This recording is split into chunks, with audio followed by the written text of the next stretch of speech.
Alright guys, today I'm going to show you what's known as the Cuttle Cart 2 for the Atari 7800. Now this was produced in 2003 and 2004. I think there was a second run. It originally sold for $200. As you can see, it's just your basic flash cartridge for the Atari 7800. It has a little memory card that comes out, which you can take out and put in your computer, copy your games on it. Got homebrew games on here.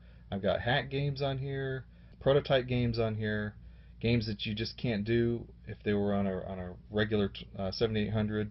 This also has a high score cartridge feature built into it, so if you're playing Miss Pac-Man or Centipede or some of the other early 7800 games that saves your high scores, you can also do like the manuals you can save on here and play those back on the screen if you want. You can change the colors. There's a lot of stuff cool that you can do with this cartridge. Unfortunately, they're not in production anymore. Maybe Chad Shell one day will come out and make some more of them. I hope he does. Now let's go ahead and take a look at the Cuttle Cart 2. Okay, so this is the interface for the Cuttle Cart 2. As you can see, I kind of sort it, kind of put my new games at the top of the list so I can find them easier. I actually haven't updated this in a while, but got some games on here that are some homebrew, some hacks. DK Arcade, Draconian, I think that was a newer one, Fix It Felix, Space Rocks, Junior Pac-Man. Then we got some newer games, homebrews and things like that. Now, one of the problems that I have with the Cuttle Cart is that it's a little bit tricky to get it working. And what I mean by that is that you have to tell it what the bank switching type is. And what I do is I have an Excel file that I keep all the list of all the games and all the bins in there, along with the bank switching type that you have. Then you have to convert that into a CSV file, and then you have to run it through the tool so that the Cuttle Cart can read it. It's kind of a hassle, but once you got it, it's working fine, so you don't have to worry about it. The soft cell demo is actually amazing, although I can't really play it because it's a copyrighted song, and it sounds like an MP3 playing on the 7800s, which is really amazing. So let's pick a game that you may not have seen before on the 7800. Let's see, how about this Missing in Action Proto? This is kind of cool. As you can see, it takes a little bit to load. Selects the bank switching. And then there's Chuck Norris. Phase 1, Escape, Freedom Quest. I'm hanging upside down. Yes. And now I'm down, I'm free. And now I'm kind of punching. Punching, kicking. This is a pretty good game, but it's not a review of Missing in Action, it's a review of the Cuttle Cart. So let's go through some other stuff here. Now, here's a good point. This Cuttle Cart does not have the Pokey chip built into it. So I don't hear the sounds with Ball Blazer that I normally would.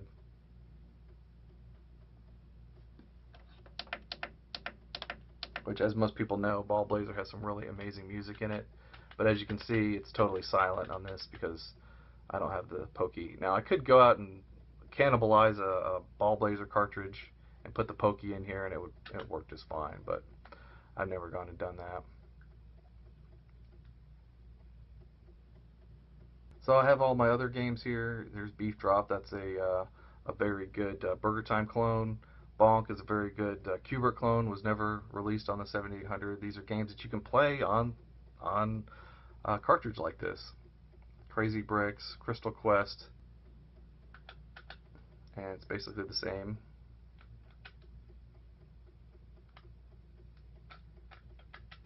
That's what I played earlier.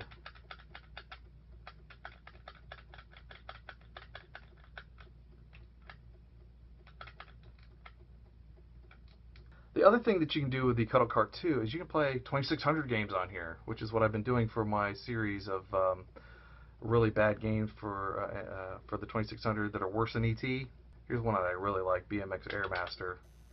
A very rare game that you wouldn't be able to play unless you had something like this, or if you played on an emulator, which playing on an emulator is really not the best way to play these games. Oh, I just wiped out. So here's Crazy Climber, which, you know, that's another rare game that you'd not be able to get if you didn't have something like this.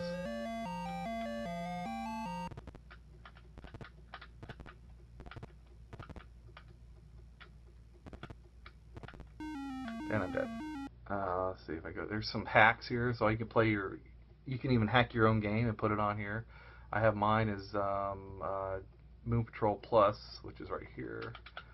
Which basically all I did is I just kind of hacked the land or the rover to look a little bit more like. There's my initials on the screen.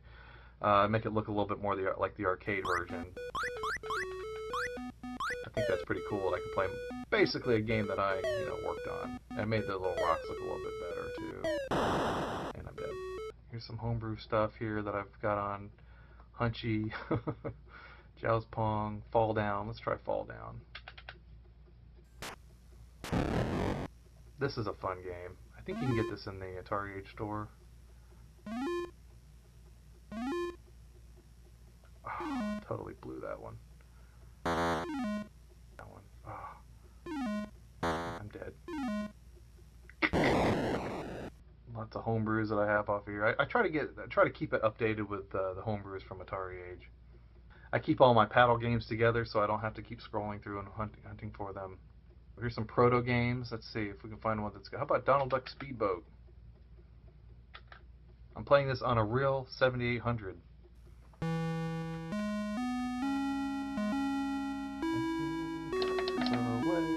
I'm going to crash into the rocks. Oh. Now I'm on an island. That's kind of weird. Go, Donald. Huey, Dewey, and Louie. Ewok Adventure. Yeah.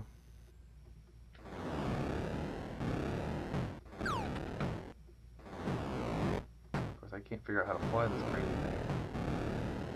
I'm hopping up over some of these Ewoks and stuff. Sinistar.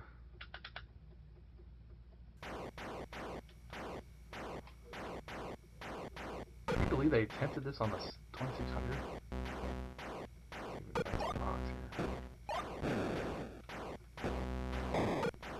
I wonder what happens when Sinistar comes out.